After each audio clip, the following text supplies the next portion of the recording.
open it? Nope. You see, I'm back. Now I have to do everything.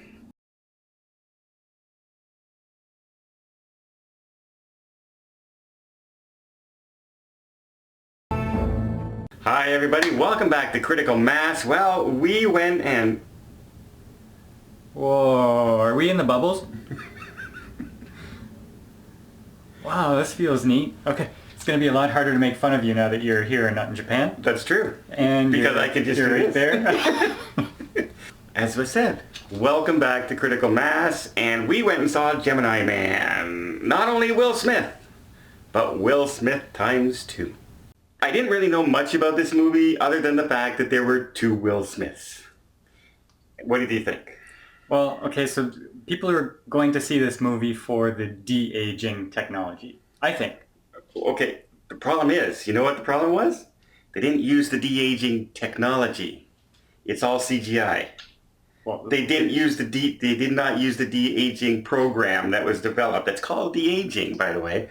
They didn't use it. okay, but we're going to see the effect of being de-aged. Yeah, except it's not as good as what you're expecting from Marvel.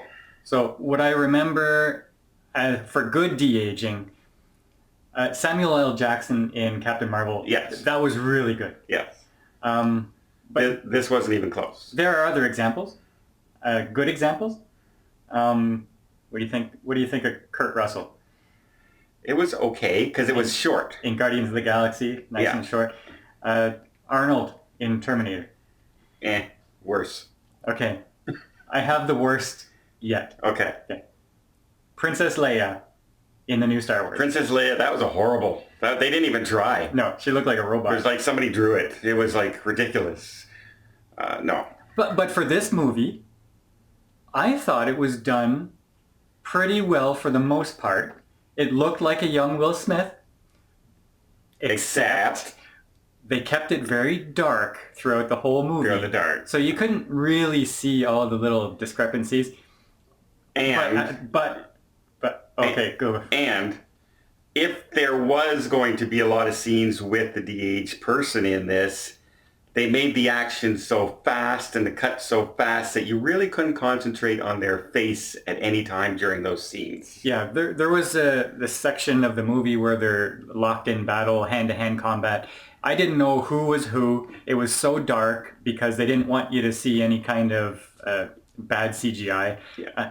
It was kind of dumb. Like, I understand that you don't want to give away bad technology, but I want to enjoy the fight scene, and I didn't know who was who. It was so dark, and you know what? They filmed it in, I think it was 120 frames per second. Yeah. And I thought during those fights, the entire fight looked CGI. Well, yeah, because for those of you who don't know who aren't into film, most films and even videos like this on YouTube are shot in 24 frames per second. It gives a nice natural look and a nice blur. The reason you would film at 120 frames per second is for that slow motion effect, so you don't have any bad effect when you slow things down. It looks smooth. It looks but there was none of that. There was no slow-mo in this movie. In fact, they sped it up even more. And I think that was the problem. Like, that motorcycle, spoiler alert, but being spoiler. When they're doing this motorcycle chase scene at one point, and it was so sped up that it no longer looked real. And that the movie at that point was really based on realism. Judging the wind, doing a long-distance sniper shot. The reason he's getting out of the industry is because he feels he's getting old and he's not as good as he used to be, so he wants to quit. And now this young person comes in. Yes, he's young, but all of a sudden he's like a Superman? And you could really see how it was sped up when Will Smith goes tumbling over a car, and they say, okay, well, let's cut there, and okay, now we need you to roll on the ground like you just fell off your motorbike. Okay, go. And then you can see that it's so fake looking. Yeah. Like, because it's back into normal speed. So it broke the immersion for me. Oh, huge. And I was enjoying the movie until the second Will Smith showed up. because they were doing these.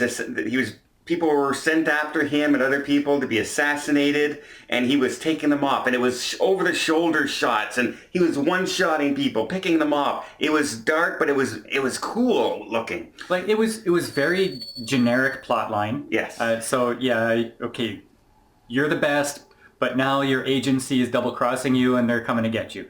Very generic, and he's doing generic counter spy things. But it was enjoyable. I liked to see his expertise. I was having fun. And then they got into the Gemini Man plot line where the young Will Smith comes to get him. And it became generic and less interesting. Yeah. So... Well, also, I don't understand why they made him, like, it's a clone. So it's still a human being. All of a sudden he's, like, Superman. Like, super fast, super everything, like faster than the human body can move. Just because you're a clone doesn't mean that can happen. And like, he's flipping motorcycle. At one point, he beats Will Smith up with a motorcycle at super fast.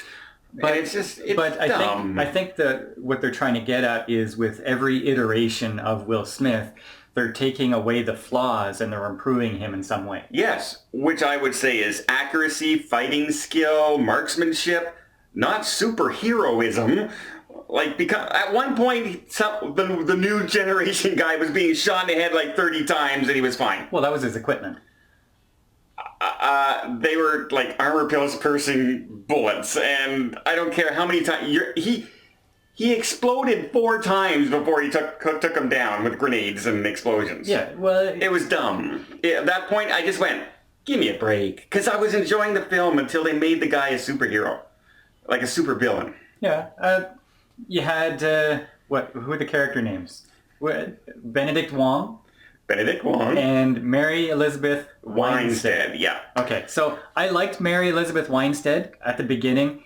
She plays this role and it's super interesting and I wanted to see how it was going to play out. Yeah.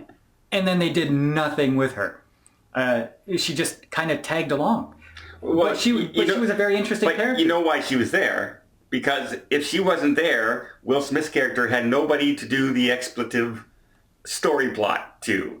It would just be Will Smith looking at a book and looking at a computer, figuring things out in his mind and going and doing it, and the audience wouldn't be able to, why is he going there? Why is he going there?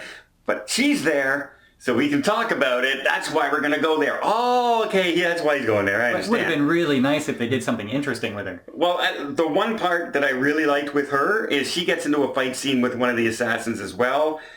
And she gets knocked around as well as she takes. She gives as good as she takes. It's not a one-sided battle. They did a woman fighting a man properly. Oh, and she got beat up. Yeah. But she still won. And that's how you do fight scenes. Realism that you can believe. That's how you do it. You don't say, oh, all of a sudden this 98-pound woman can take on this 220-pound man and get hit in the face and be fine with it. No, you're going to be stunned. Everyone's going to be stunned. So the fight scenes were really good that way. Realism-wise, as far as her part was concerned, Wong was great. Benedict Wong is pretty funny. He has a dry wit, and so I liked his role. One thing I was disappointed with was Clive Owen's character. He plays Varys, the bad guy, and all through the movie it's just one note of bad guyness. But that's Clive Owen. What? Okay, but then get a better actor. Yeah, but that's Clive Owen. Clive Owen is very dry and very, this is how I talk. It's very like this. And every movie he's in, King Arthur, it's all that. But there was no point where I was, like, he's trying to talk about how much he loves the young Will Smith character. And you don't feel any love. You don't see any love. It's just, he's a robot, bad guy, and very uninteresting. And every time he was on the screen, I was just waiting, okay, move on to somebody who is more interesting than you, please. Yeah. Unfortunately, that is Clive Owen, though. That's his, he has a one-note acting ability, really. I dare you to look at any Clive Owen movie and say, hey, that's something different. No, he plays the same role. What did you think? Okay, is this movie worth going to see for the concept of having a clone? No. Because it's a generic movie. It's very generic. You know how it's going to turn out. At no point in this movie did I not think that ending was going to happen. At no point.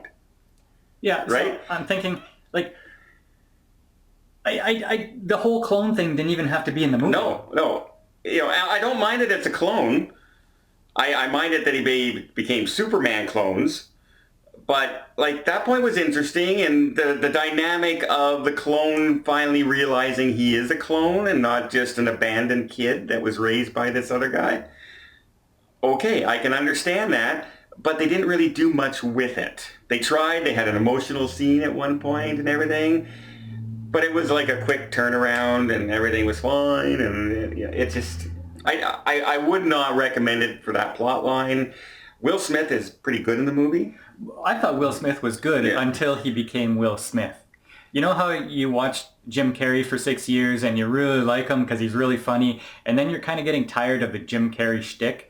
Well, Will Smith is good in this movie, and then at times, like mostly at the end, he goes into Will Smith mode, and I said, "Aw, come on, you were cool up until this point." And by the way, Will Smith's character was born in West Philadelphia, born and raised. Oh yeah, so yeah, they kind of weave it in so that it's almost the same universe as Fresh Prince of Bel-Air. Yeah. So maybe Fresh Prince of Bel-Air was a clone. Mind blown. Okay. Now, like, just like Will Smith went into Will Smith mode at the end and it kind of was cringy, the CGI for the clone, young Will Smith, at the end completely falls apart. When it's in daylight and he's just standing there talking, showing emotion, it was bad. Like, it was like, is that the same person? I don't know what's going on here because the CGI just fell apart. So... And it might have been on purpose to make him look different. So they're saying now that he's a different person than he was before meeting. What? You could be a different person. You don't look different. But that might have been a choice they made. A bad choice, but it might have been a choice they made.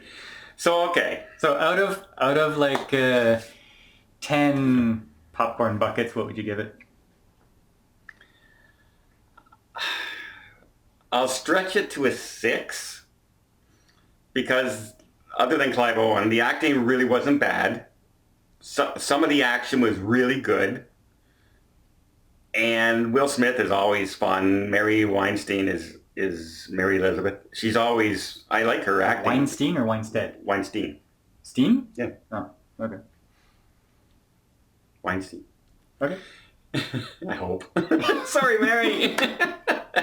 But either way, 6. If you're expecting a mind-blowing special effects movie and de-aging like you saw with in Endgame and no, you're not.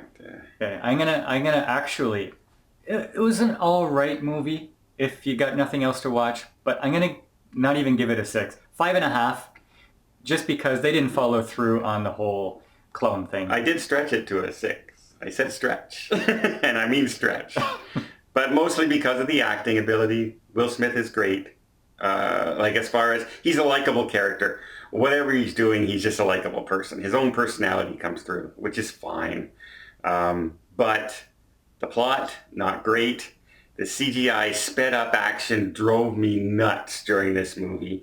And at one point, they're doing this gun battle, and it's just so... Like, all of a sudden, he's, like, super fast. These are supposedly the best shooters in the world who can shoot a moving bullet train from 2.5 kilometers away through a window and hit the person just before a tree and the tunnel, like this much room, 2.5 miles away. Yet, when a guy is about 10 feet in front of him sliding down a pole, he's pew, pew, pew, pew, pew. Those things drive me nuts. At least, come on. But if you're in the mood for a good 7.5 out of 10, first 15 minutes of a movie, this is your movie. Yeah, then leave, go see something else. And unfortunately, there's not a lot else out there right now. Okay, so coming up on Tuesday, Don is going to get back at it. I am. And post. Are we going to do a classic review? We'll do a classic review, and we'll put out some more games this week. Okay, sounds good.